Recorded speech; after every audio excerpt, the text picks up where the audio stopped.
नमस्कार, मैं हूं रंजीत। कोरोना के कहर के बावजूद उत्तर कोरिया के क्रूरतानुसार किम जोंग उन लगातार सुर्खियों में बने हुए हैं। दुनिया भर में उसको लेकर उत्सुकता है। सब जानना चाहते हैं कि वो जिंदा है या नहीं, और अब उनके बारे में खुलकर खबरें आ रही है। उत्तर कोरिया के मीडिया उनके बारे में क्या कहता है, ये सब बताऊंगा आगे, लेकिन एक बात समझने की है। किम जोंग उन के पिता किम जोंग इल और उनके दादा किम इल सुंग दोनों की मौत हार्ट अटैक के कारण हुई है। किम जोंग उन की हाइट है 5 फीट 7 इंच, लेकिन उनका वजन, और इसी को लेकर दुनिया भर में कहा जाता है कि उनको हार्ट की समस्या होगी। उनका वजन है 132 किलोग्राम, मेडिकल भाषा में कहें extremely obese. Kim Jong Un के बारे में रहस्य क्यों गहराता जा रहा है, इसको समझेंगे। दरअसल किम जोंग उन के बारे में खबरों का सिलसिला हुआ सोमवार को, जब दक्षिण कोरिया में सोल में स्थित न्यूज एजेंसी डेली एनके ने खबरें दी कि किम जोंग उन को हार्ट का ऑपरेशन हुआ है और 10 दिन से गायब है। ये न्यूज एजेंसी वो लोग चलाते हैं जो उत्तर कोरिया से भागे हुए हैं। एजेंसी ने यह भी बताया कि किम जोंग उन अपने दादा के जन्मदिन समारोह में नहीं पहुंचे थे। प्योंगयांग में बड़ा समारोह होता है और वहां ना पहुंचना उत्तर कोरिया में बहुत बड़ी बात मानी जाती है।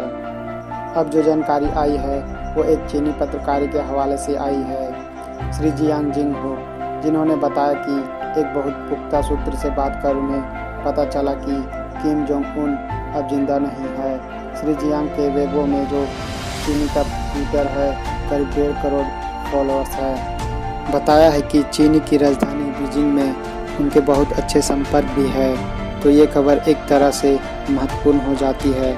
दूसरी खबर जापान के साप्ताहिक अखबार शुकान गेंडाई से है। अखबार ने बताया एक चीनी डॉक्टर से बात करके कि किस तरीके से किम जोंग उन दौरे पर थे। वो अपने छाती को पकड़कर गिर पड़े।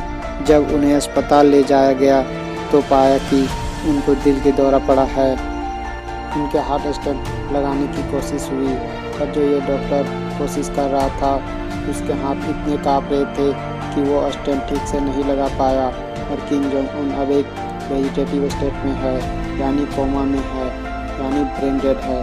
आपको ध्यान हो तो एनबीसी के पत्रकार कतई दूर ने इसी बारे में 3 दिन पहले भी ट्वीट किया था। हालांकि बाद में उन्होंने अपना ट्वीट हटा दिया। किम जोंग उन के बारे में एक बड़ी खबर छपी जापान के बड़े अखबार असाही शिंबुन में। अखबार ने बताया कि चीन से डॉक्टरों का एक दल दक्षिण कोरिया के लिए रवाना हुआ है। तुरंत कयास लगाने शुरू हो गए कि किम जोंग उन के इलाज के लिए डॉक्टरों की टीम चीन ने भेजी। बाद में खुलासा हुआ कि बीजिंग के पीपल्स लिबरल आर्मी के जनरल हॉस्पिटल से 50 डॉक्टर उत्तर कोरिया की तरफ गए हैं। ये भी बताया गया कि ये डॉक्टर उत्तर कोरिया और चीन की सीमा पर फैले कोरोना वायरस के उपचार के लिए वहां भेजे गए हैं, और इनको किम जोंग उन से जोड़ना गलत होगा।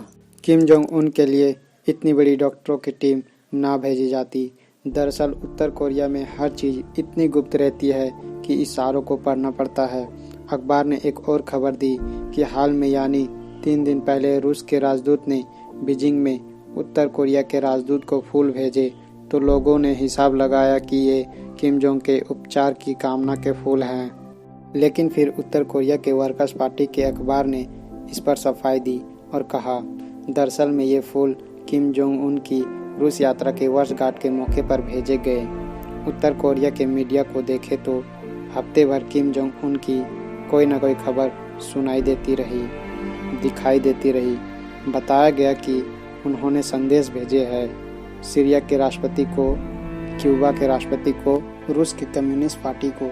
रविवार के दिन शाम जियांग नाम के एक जगह है, वहाँ के मजदूरों को बधाई देते हुए एक संदेश दिया। लेकिन जानकार बताते हैं कि ये अपने आप में काफ़ी नहीं है। अमेरिका के एक प्रसिद्ध न्यूज़वीक पत्रिका को पेंटागन के एक इंटेलिजेंट अधिकारियों ने बताया कि प्योंगयांग से 200 किलोमीटर दूर ओसान नाम की जगह पर किम जोंग उन के ट्रेन को देखा जाना, लेकिन किम जोंग का लगातार 2 दिनों से दिखाई ना देना बताता है कि दाल में कुछ काला है। मामला गड़बड़ है। इस अधिकारी ने ये भी बताया कि अगर किम जोंग उन को कुछ हो ही गया है तो ये बताने में उत्तर कोरिया को अभी समय लगेगा, क्योंकि एक तो उनको सुरक्षा व्यवस्था करनी पड़ेगी और उत्तराधिकारी तय करना पड़ेगा। इस पूरे मामले पर मैं पूरे नज़र रख रहा हूँ। अगर आपको जानना है तो नीचे कमेंट बॉक्स पर लिखें और सब्सक्राइब करें।